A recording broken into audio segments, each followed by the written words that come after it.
ప్రతిపక్షంలో నేనున్నప్పుడు మంగళగిరిలో స్త్రీ శక్తి పేరుతో అనేక సంక్షేమ కార్యక్రమాలు చేశా.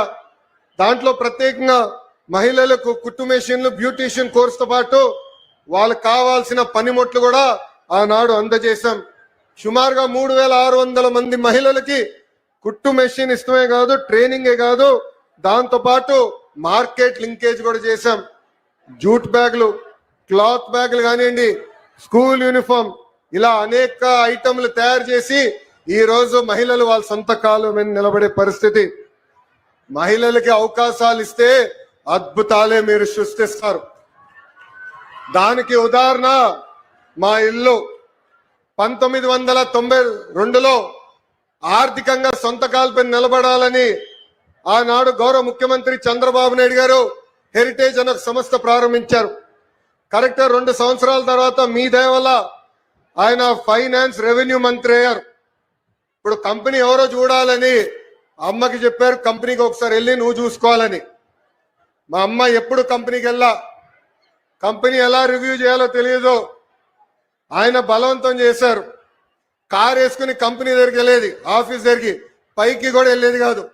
కింద నుంచే ఫోన్ చేసి పెద్దానికి నేను పైకి వెళ్ళలేను, నేను ఇక్కడ ఏం జరుగుతుందో నాకు తెలియదు అన్నారు. అలాంటిది ఈ రోజు మా తల్లిని చూడండి, 5,000 కోట్ల విలువైన కంపెనీ ఆమె స్వయంగా నడిపిస్తుంది.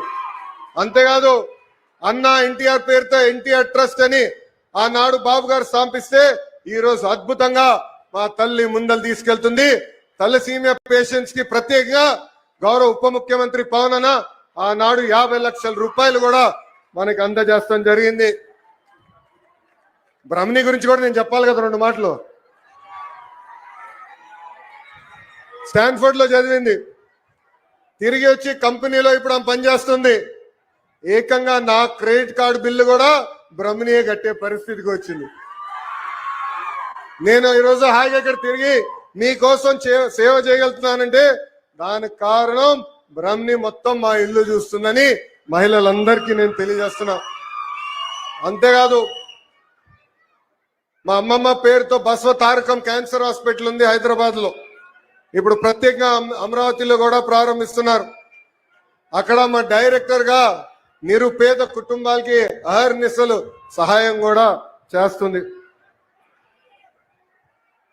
స్త్రీ శక్తి, ఈరోజు స్త్రీ శక్తి కార్యక్రమం ప్రారంభోత్సవం సందర్భంగా మీతో కొన్ని విషయాలు మాట్లాడాలనుకుంటున్నా. కొంతమంది మహిళల్ని కించపరిచే విధంగా మాట్లాడుతున్నారు. మహిళలు ఎంత బాధపడతారో నేను స్వయంగా నా ఇంట్లో నేను చూశాను. ఆనాడు శాసనసభ సాక్షిగా మా తల్లిని అవమానిస్తే మా తల్లికి 3 నెలలు పట్టింది కోలుకునేదానికి. తెలుగు వాడుక భాషల్లో కొన్ని పదాలు ఉంటాయి. చీర కట్టుకున్నావా, గాజులు తొడుక్కున్నావా, అమ్మాయిలాగా వేడవద్దని కొన్ని పదాలు వాడతారు. అవి ఎప్పుడిన్నా నాకు చాలా బాధ కలుగుతుంది. అలాంటి పదాలకి మనం ఫుల్ స్టాప్ పెట్టాలని ఈ సభాముఖంగా ఆంధ్ర రాష్ట్ర ప్రజలు నేను కోరుతున్నా. అలాంటి మాటలు ఎవరన్నా మాట్లాడితే మాట్లాడదని చెప్పండి. ఎక్కువ తక్కువ మాట్లాడాలి చెప్పండి. అన్న లోకేష్ చెప్పాడు తోలు తీస్తాడని.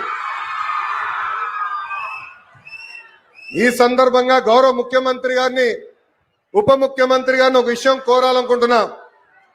సినిమాల్లో, వెబ్ సిరీస్ లో మహిళల్ని కించపరిచే విధంగా డైలాగ్స్ వస్తే అవి తీసే వరకు ఆ సినిమాలు, వెబ్ సిరీస్ రిలీజ్ అవ్వకూడదని ఒక ప్రత్యేక చట్టం తీసుకురావాలని ఈ సభాముఖంగా పెద్దల్ని నేను కోరుతున్నా.